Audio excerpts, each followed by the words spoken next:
Right here in Great Falls, the Montana Food Hub is working to make it easier for farmers to sell what they grow and for communities to buy local. Organizers say this cooperative model could reshape how food moves across Montana. Across the state, Montana producers grow food that's shipped around the world. But when it comes to what ends up on dinner tables in Montana, much of it starts somewhere else. In the 1950s, nearly 70% of the food consumed in Montana was grown here. Today, that number is closer to 3%. It's silly to ship so much of that out and then bring it all back when we could do it here.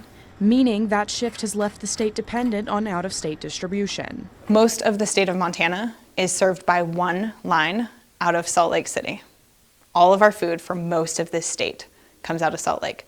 The western part of the state has a couple of options, but once you cross those mountains, it's a really fragile system.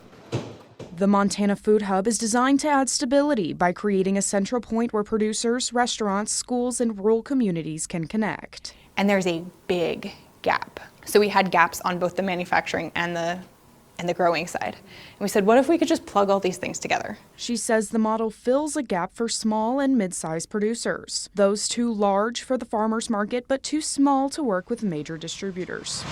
So we looked at what would it take to create a different model. The co-op is multi-stakeholder, meaning growers, wholesale buyers, value-added businesses, and community members can all become owners. Montana is really good at growing lots of food, and then we send it out of the state, and then we buy it back. So we make the least money and pay the most money and miss out on that whole middle. Through an online platform, producers would list what they have available. Buyers would place orders and food is dropped off at a central location and distributed back out.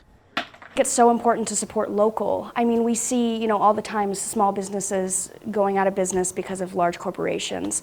I think it's so important to keep our money here, to keep our food here, and it's healthier. Holly says keeping more food and more value inside the state benefits both sides of the equation. It's so important to keep what we're growing in Montana in Montana. The long-term vision is a more connected, more resilient statewide food network, one that helps producers grow and gives buyers a stronger local option. In Great Falls, Madison Collier, MTN News.